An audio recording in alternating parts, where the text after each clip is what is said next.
Have you ever added something to your wish list in the hopes that it would just magically show up on your doorstep? Well, it does happen sometimes. These fenders I have had on my wish list for at least 6 months. So when Hooke Road reached out and asked if I would be interested in them sponsoring a video, I said absolutely yes. Like, how often does that happen? Of course, the caveat being that anything I say is my own honest opinion. You can't buy my love. They agreed, so here we are. Today, I'm going to be unboxing, reviewing, and installing these fenders. I got all 4 on my 2010 Jeep Wrangler. Now, this comes from a point of view of someone who has very limited mechanical experience, so I am curious to see just how easy it is for someone who really doesn't have a clue what they're doing. They just want the look and the functionality of getting aftermarket fenders. First thing to note is FedEx did an absolute amazing job at taking care of this box. They tried to tape it back up, so I'm just hoping that it's packaged really well on the inside, because it would suck to open it and not have like the bolts and stuff, but I have faith. So let's get this open and see what it looks like. It's also very, very heavy. I don't know if you saw the short, but it was fun getting it in the garage. Okay, moment of truth. Initial impression. It does seem like this is packaged really, really well. All of the fenders are kind of hooked together so they don't roll around inside the box. Got a couple pieces of foam.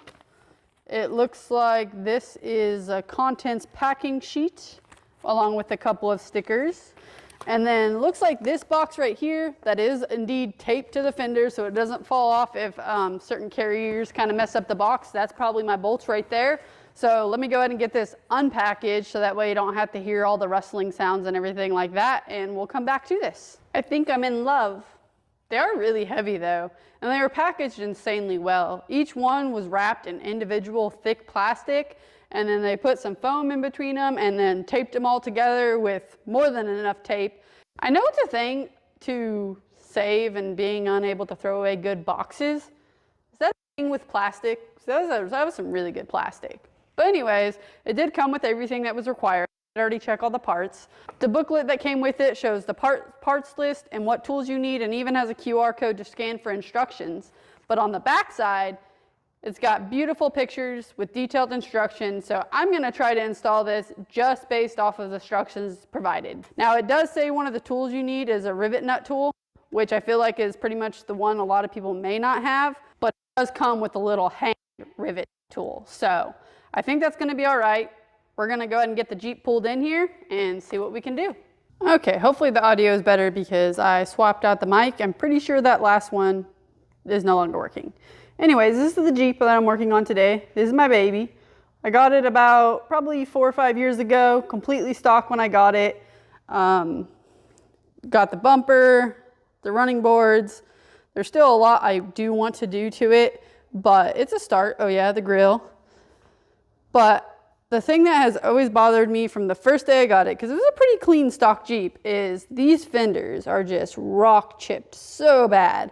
And then when I washed it yesterday in preparation for this video, because you know, it's got to look its best, I noticed the clear coat is like peeling up.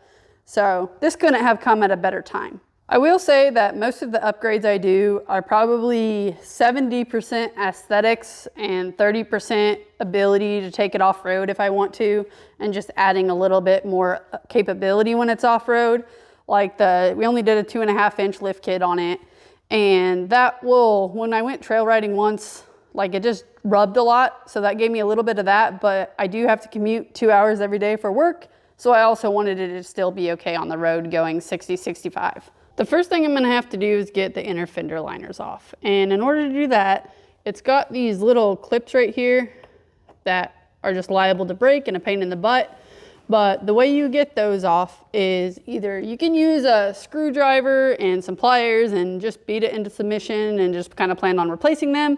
Or my husband is a car guy, so I'm lucky enough that he has one of these handy dandy little tools. So that is what I'm gonna use to get this inner fender liner off. I'm not going to show you me struggling with this because it's really not necessary, but if there's any more relevant information, I will come back as I'm doing this. That was way easier than I thought that was gonna go. Mostly it was those little clips, but there was a single 10mm bolt right there, and I did save that just in case. So now it should be as simple as just pulling this down and out of the way, maybe. It's very hard to do while you're holding the camera. Hold, please. Okay, so 2 hands are required for that. And these will not work with the new fenders because the new fender flares do not come out as far. I probably should have ordered the inner fender liners because I really want them, and also it would look a lot better. But for right now, I'm just gonna toss that there out of the way. So now we're gonna look at how to take off the actual fender itself. It should be as simple as going in here and taking off all the bolts that are holding it to the body. So that is what we're gonna do now. They should be 10mm, I believe, based on looking at them, but I'll put it up on screen if it's different. And I will note that the instructions do not include how to take off your old fenders, but it does seem pretty self-explanatory. There turned out to be 4 10mm bolts, and then you also have these little plastic clips, but those should just pop right out when you pull the fender off. The other thing to note is if you have a side marker light like I do, make sure you unplug it, and it's as simple as putting your screwdriver right inside there, up against the top side of it. You'll feel a little clip in there, press it down, and it'll just pop right off. Okay, here goes nothing.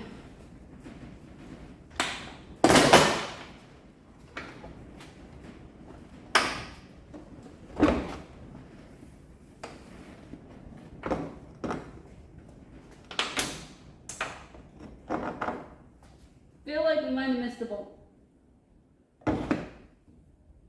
No?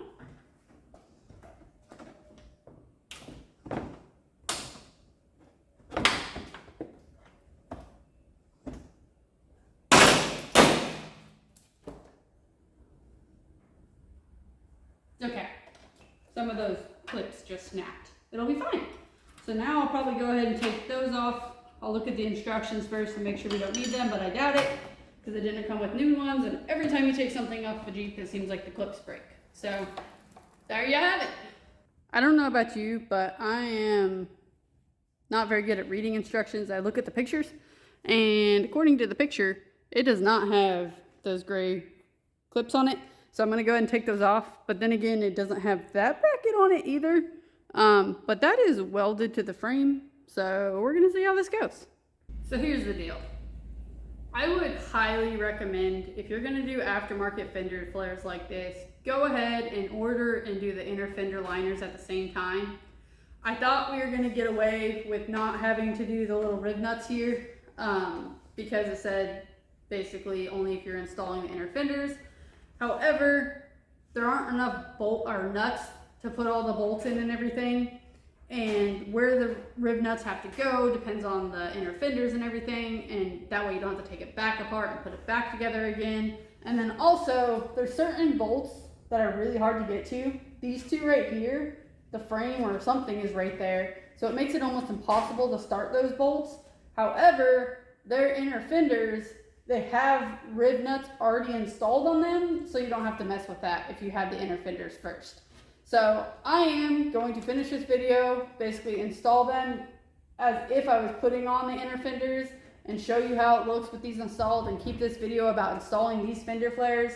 But I am going to order the inner fenders and then put them on as well before I drive it again. I think it'll make everything go a whole lot better. There'll be more protection. It will look a lot nicer, but that's what we're doing. So we do have to use this rib nut tool wherever it is, and I'm going to show you how to do that.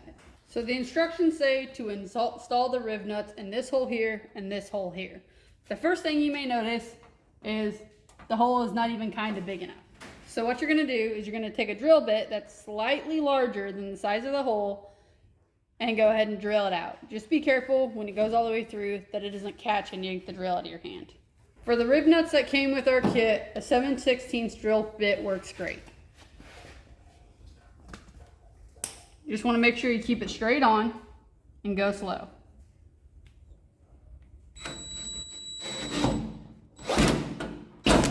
I did not keep it straight on, and it went a lot faster than I thought it was going to. So now, you're gonna find the rib nut you lost and test fit it. So it starts to go in, but it doesn't go all the way in. At this point, what I'm gonna use is this gigantic crescent ridge, and essentially you're just providing a backer for when you tap this in, so that way you don't dent your quarter panel. So, then you're just gonna hit it and hope for the best. Now you're gonna take the little tool it came with. I'm using a 12 on the body of it and a 14 for the head. You're gonna take it apart so that way your 12 millimeter wrench goes on the long cylinder part. And then you're gonna take it and you're gonna thread the bolt into your rib nut.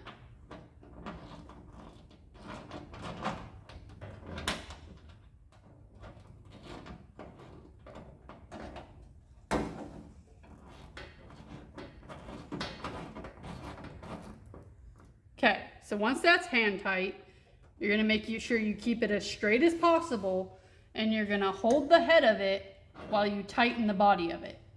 What this is gonna do is it's fully threaded through that rib nut, so it's essentially pulling it in and it's creating a ridge on the back side of this fender that's gonna hold that nut into place.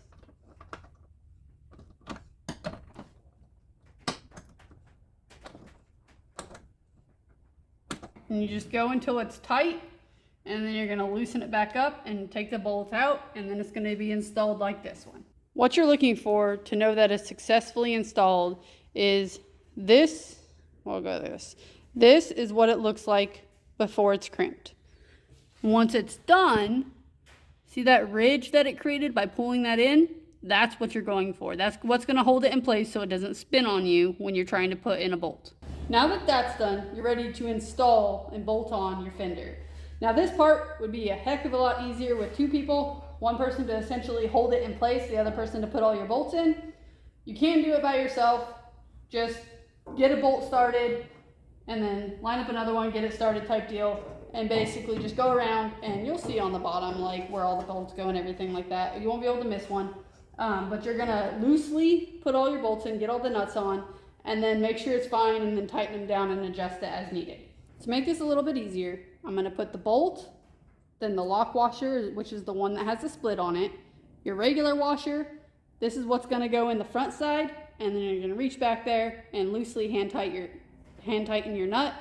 If you can't get it started, spin it the opposite direction for a second, that'll help it line up, and then you can easily tighten it. One fender is completely installed. All the bolts are tightened, and it's sturdy, way more sturdy than the factory fenders. There's no give to it at all. Tightening the bolts was definitely super easy, not nearly as hard as getting them started. And then this right here, this is not a manufacturing error. My Jeep, when I got it, it had some front end issues due to a accident or something. And if you don't believe me, look back at our shorts, because there is a short of us trying to straighten it out by chaining it to a tree, but it did not do anything. But as you can see, even the grill, it fits nice and snug on that side and doesn't on this side. So I imagine that's what the problem is there. So I'm gonna have my car guy husband straighten that out a little bit for me, so that way I can put that last bolt in. And then also you'll see how when we do this side, it's going to fit a lot better because it's not going to have that issue. So there's one fender. Now we move on to the other ones. I am not proud to say that this one fender took me 2 hours to do, because it was a lot of figuring it out. And honestly, I tried to do it my own way because I thought I knew better versus following the instructions. If I had followed the instructions from the beginning, I wouldn't have had to essentially put it on, take it back off, and then re-put it back on. So hopefully the rest of them go a lot faster. Also, because I'm sure I'm going to get comments on that last clip, it does not need an alignment. I have put so many miles on my Jeep, and the tires are wearing completely evenly and everything, so I'm not worried about it. It's a cosmetic issue that I just deal with it as I have to. This fender should be the same deal as far as take out all the little clips for the inner fender liner, see what we're working with, and take out the bolts. The clips do look different, but if there's anything relevant, I will definitely come back to you. But let me see if I can get this off. Couple things to note. One, needle nose pliers are going to be your best friend for when you start to take out the clips and you bend the head or whatever. Maybe you're just terrible at it like I am. Anyways, you can grab onto them and yank them out or break them off really easily. 2, there's no bolts in the rear fender. So you just take off the cover or the inner fender liner, and then you do like we did on the front one, grab at one end, pull up to pop all those clips out, and then do the same on the other side. And, oh no, I have a big old rust spot right there, squirrel. And 3, be prepared to get very, very dirty, because I just washed this yesterday, but the amount of dirt that has fallen out on me taking out those inner liners is insane. Even though I washed up under there, it's just, you can't get it all. So yeah, but anyways, I'm gonna go ahead and get those little clips out that are left over, and then we'll get the other one mocked up and see where we're at. According to the instruction, all of the bolts on this one require riv nuts. So I went ahead, and so that way I'm not going back and forth between the instructions and the Jeep and everything, because there are a lot of holes on here. I went ahead and marked the ones that I have to insert the riv nuts in with white paint. And then these 2 up here, those you only have to do if you're not doing inner fender liners. So I'm assuming because the inner fender liners do come with it already installed. And so if I were to install those right now, they'd be in the way and I'd have to take them back out in a week when those arrive because I ordered them. So I'm going to go ahead and skip those 2, and then we'll go ahead and install the rest. So depending on your needs would depend on if you need to put the riv nuts in that location or not. All 5 of the ones I need to do are now done. So if you're not doing the liners, you'll need to do 7. Just to let you know, the ones on the back, you can't get to the back side of them. So you can't hold it on the back. Just make sure it's lined up, push it in there so it catches a little bit, make sure it's completely straight, and then just gently tap it until it starts to go in, and you'll be perfectly fine. Some things have happened. When you do put these in, which I'm not doing it now because they're coming off in less than a week, but go ahead and put some never sees on your bolts. That'll just make it a whole lot easier when you do have to take them back out again in the future. But that's not supposed to happen. I think I got it tight enough. But anyways, that snapped, and this is a specialty washer that had room for the bearings in order to make this tool work. So my husband made a modified tool for me, because at this point I probably would have been stuck. I would have had to go buy a riv nut tool in order to put the rest of them in.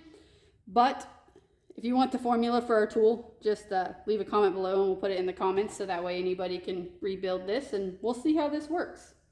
I'll let you know if I run into more issues. I forgot to say, I was having issues with it seeming like it was spinning out when I was trying to use it. When you start it in there, make sure this cylinder piece is all the way bottomed out against the head of your bolt, so that way you don't have that issue. So that worked. It wasn't quite as easy as the tool, but it worked. So now we're just gonna set this up here and go ahead and insert all of our bolts. I'll come back once it's completely bolted on. It's on. I did go ahead and start with these 2 in the center right here to kind of prop it up on there, because they were the easiest to get to, and then I put in the rest of them. Oh, also, that is what the 13mm wrench is for, wrench and socket is for on the instructions, is for these bolts. So good to know. This one right here is definitely the hardest to get to. So just keep that in mind when you're trying to move it around, because as you're putting these bolts in, the reason why you don't tighten them down is a lot of times you have to push up a little bit or down a little bit or whatever to get them to line up just right. So that one is definitely the hardest one to put on. So now I'm going to go ahead and do the other side, and I'm not going to show you all of it because time consuming and nobody wants to watch that long of a video. It is already dark outside. This is taking me way longer than I thought it was going to, but I'm not terribly surprised because I'm not much of a car person. I'm not very good at this stuff. So it's getting done. That's the whole point of this, is it's getting done. But yeah, I'll come back to you if something happens that I need to make note of. Otherwise, it's going to cut to the final result. It may have taken 6 hours, but it was not the death of me. It was definitely a little bit more complicated than I thought it would be, but the overall result, let me show you how it looks. Honestly, this is 100% the look that I was going for. I'm absolutely in love with them. I don't think it would be a bad purchase, and they are definitely some of the cheapest ones I've seen on the market. We did run into a couple issues as far as a couple bolt holes in the back not lining up exactly right. So right now I didn't mess with it because I'm planning on doing the inner liners anyways. But all I'm gonna have to do is just drill it out a little bit more so that lines up. And then the one in the front, kind of the same deal. As you can see, this side is a lot closer than this side was. So I do think that is partly my Jeep's problem. But when we take these back off, my husband will bend them over a little bit. So that'll fit nice. But I mean, they're freaking sturdy. My goal was, honestly, so lifted Jeep. I kind of have a hard time reaching the stuff in the center as far as when I'm checking the oil and stuff like that. So I wanted somewhere more sturdy than the factory fenders, which these automatically are compared to this nonsense. So I think it's going to do that for me. It's the look I'm going for. Now, we just need to upgrade some more stuff. So would I say installation was super easy? No. But it was doable with some time and some patience. So it's 100% worth it to me to be able to do something like this for myself, for my own Jeep. I would not hesitate to buy from Hooke Road myself. In fact, I've already ordered the inner fender liners that go with these fenders. And I already have a couple of other things that I plan on ordering eventually, like bumpers, skid plate, doors, the windshield frame cover. They have so many options. And their packaging can stand up to FedEx shipping, which is in and of itself impressive. Let me know if you found this video helpful. I mean, I know that I kind of fumbled my way through it, but it's real. That's what it's like when you don't have mechanical experience yourself. Well, it's past my bedtime, so I'll see you in the next video.